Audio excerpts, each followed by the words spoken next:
this reaction video, we're going to be checking out Discombobulated from Music to Be Murdered By Side B, brought to you by Eminem. Let's get right into it. What's going on, world? How are you? Of course, it is me, Dave, from musicfeltbyme.com, and don't forget, you can always follow me at musicfeltbyme. That's on Instagram, Twitter, and Facebook. If you want to support the page, you want to support the channel, you absolutely can. You can do so by going to patreon.com/musicfeltbyme. Link for that is down in the description box down below. Definitely go check that out if that's something you're interested in. $5 a month gets you a guaranteed reaction. $20 a month gets you 3 guaranteed reactions, plus you get a 10% discount code to the merchandise store, and you get listed as a supporter on musicfeltbyme.com, which you can go check out right now. Try to tell me I'm lying. Try to tell me I'm lying. I dare you. So definitely go check that out. Plus we got merchandise and shit down below. You can also become a Patreon member for less than $5, and you can just be supportive financially if you just want to throw a couple bucks or whatever a month. I appreciate that, of course. So let's get right into this. I have heard this song, Discombobulated. I did hear this.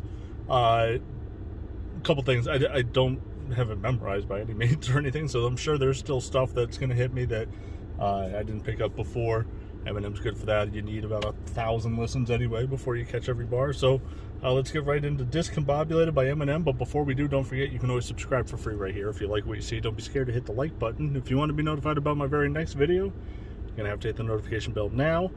And leave a comment down below. Once I rate the song, tell me, did I rate it too high, too low? You tell me, did I underrate it, overrate it? Or you can also let me know what you want to see me react to next. Doesn't have to be off this album.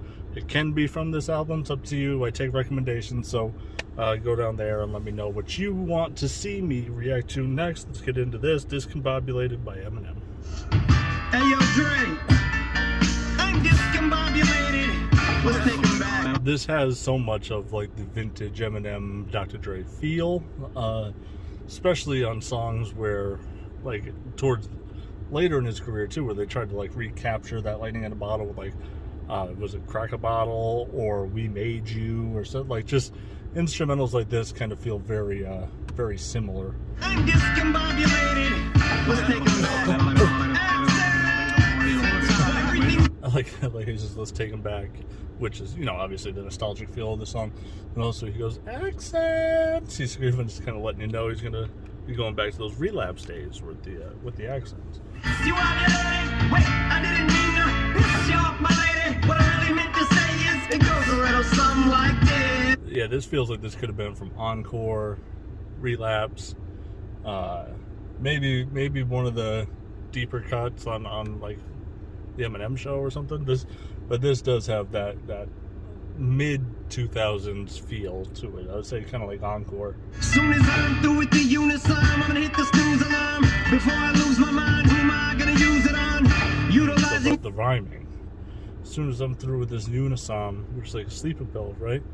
And I hit the snooze alarm, and I decide who I'm gonna use it on, or whatever. Like, it's just the syllables sliding, like the like, oh man. Poodle in junior high used to hide in my room and fly to the moon and try suicide with the glue from my food supplies. And he's still got that same sound, right? And he's keeping that same pattern going. Unbelievable. I mean, it's a, you know, it's 3-4 syllable pattern, and he's doing it between multiple words or just lone words, whatever. Like, he's just able to keep that rhyme scheme going for so long. St. Andrew's Hall, too many times to count. Before I tear up the shelter, give my dogs a pound. Now I'm about to treat all. Before I tear up the shelter, give my dogs a pound. So the shelter was a place where he used to rap in Detroit, and they would do the battles or whatever. I think that's what was supposed to be in 8 Mile, like where they were rapping there. It was supposed to be at the shelter. Could be wrong about that. And that might have been St. Andrew's Hall. But he says, before I go tear up the shelter, give my dogs a pound. Like, dap them up, kind of give them a pound, fist bump. But also, dog shelter, and then going to the pound is like, I think the pound is another name for a dog shelter, but it's maybe slightly different in some way. But I know both places are places where you house dogs. And so he's saying, if I go tear up if I ruin the shelter, first I need to give my dogs a pound. So he needs to go he needs to be able to put his dogs somewhere in a very literal sense. And then also, like you say, give my dogs a pound. Nice little wordplay there. You know, up is down, left is right, day is night now, in is out, black is white, so too. I didn't like the hooks when he did "We Made You" or "Crack a Bottle" or whatever other example there is of these. I don't like them, but I will give him credit. This sounds exactly like a hook he would have made back then. Like if he's trying to recapture a sound and a presentation, this is a really good job of that. Yes, tell me no, so baby, please take off your clothes. No, yes, no, yes, no, no, yes. It's just so, I mean, like, I get it. He's discombobulated. No means yes means no. You know, whatever. Up is down, and whatever stop means go, and all that. I get it. It's just like, you know, further explaining how discombobulated he is, but it just doesn't fucking matter. Like, it just doesn't mean anything. You know what I mean? I don't know. I'm not high on these records. I never have been. Choosing squash the feud with him and John. John actually spit a bar that's not from a Dr. Seuss book, and they'll start a group. Start a group. So he said the day that, well, I think the day that I stop, or the day that he stops, is the day that 50 and Ja make up. Ja actually spits a bar that isn't Dr. Seuss, and they start a group. Ja's still on the. That's the thing. I saw, like, MGK was like, "Oh, those subliminals are trash." Like, not like it's just to annoy you. Like, I don't know. M has continued to diss Ja Rule for 20 years. Like, that's just how he is. Like, I don't know. When you get into a feud with Eminem, he's going to use you as a punchline and as a joke in a rhyme until the test of time, until he runs out of things that rhyme with your name. And Ja, obviously, is a very good example of that. Shout the true boy, gotta give a De La salute, cause my noodles in a knot. Call it pasta noose. I gotta give a De La Soul, like a little shout out to De La Soul there. Used to sound like Nas on Live at the barbecue. Now I got the juice, wouldn't beef if I was you.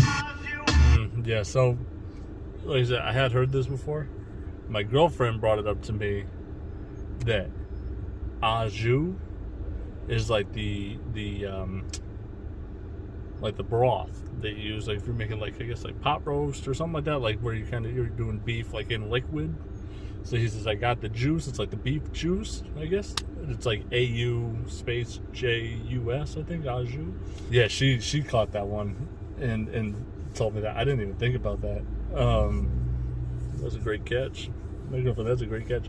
I was thinking he meant waju, which is, or waju, which is the fucking beef, WAGYU. So it might be a triple. It might be the au jus and the waju. I don't know how you really say it, but something like that. It's like WAGYU. Looks like waju, right, to me. So he says he's talking to Juice, the guy who we lost the battle to, right? From the Rap Olympics, or it's the Rap Olympics, I think. But Juice beat him in the battle, in the finals. He's saying back in the day, like, it's still the same Marshall from the one that lost to Juice. Juice, the one that sounds like Nas at the barbecue, or Nas live from the barbecue. He says, but now that I got the juice, I wouldn't beef if I was you. Because I know that Juice has said recently, like within the past few years, that he could still beat Eminem in a battle. So he's saying, I wouldn't beef if I was you, but also I wouldn't beef if I was you. I wouldn't beef I was you, like the liquid, the juice. And maybe the waju, I wouldn't beef if I was you. You know what I'm saying? There's a lot of slick little micro syllables in there that might make a few different things. And then I know he goes on to explain it here a little bit. And but yeah, like I said, I have heard this. My girlfriend caught that one. I want to give her credit for that because I didn't even think about that. The au jus.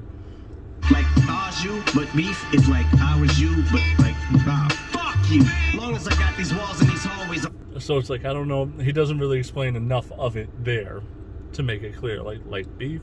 So I don't know you know, but the Aju, the one my girlfriend caught, that shit is fucking perfect.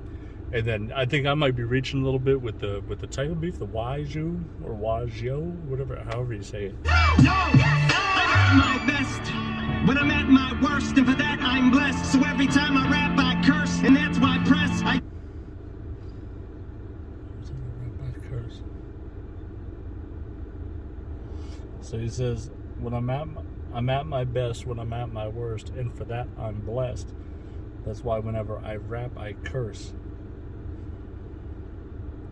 His blessing is a curse, obviously, and then, like, also, he curses when he does. He kind of played on that on what was it? Not Afraid.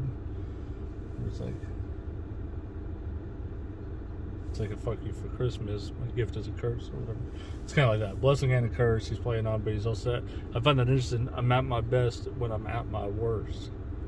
So, like, he's obviously more inspired when he's counted out, when he's down, is where he draws the most inspiration from. Extended now, so I tell them where to put it. I'm so fed up with it. They ask me to sit it, so I act like I'm on a kayak with my back to Niagara. No life jacket, man.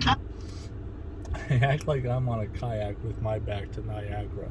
So either he's trying to just go away from falling over the falls, but just totally unaware as to what's going on. Just kind of like he's in his kayak, not even realizing, just sitting around, not even realizing what's to come. Or he's saying he's already went down, right? And now he's at the bottom part of Niagara Falls and he's just fucking trucking away, right? And now he's like, the worst part of it is behind him now. So it works a little bit both ways. That vocal effect was wild. That reminds me of the skit where he was like using the bathroom while doing the Michael Jackson references through the voice fucking emulator thing and or voice modulator, and he was on the phone with Paul, and he was like, tell him to beat it, and tell him I won't stop till I get enough, or whatever. That was funny. That effect kind of reminded me of how that skit sounded.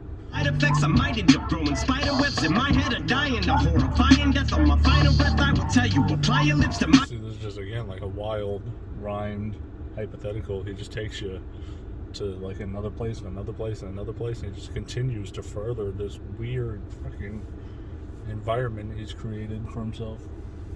Tickets when size it fits. I just took an ACE test and the doctor said to think positive. Up is down, left is right. That's so stupid. I just took an ACE test and the doctor said to think positive. Yes, no, yes, yeah. Yeah, I don't know. I've never been high on these types of records from him. These were never my favorites. And it's not even like, oh, they're just not my favorite. They're just not, I just don't really like them. But he always has a couple cuts like that where I'm just like, yeah, whatever. Dr. Dre, Black Beethoven. Black Beethoven. That's cool.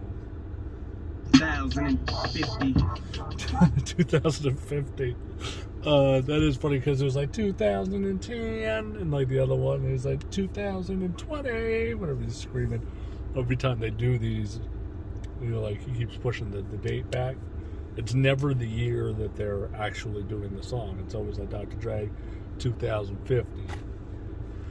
30 years from now, M will be 78 years old. And might drop the song. Like, I wouldn't be surprised.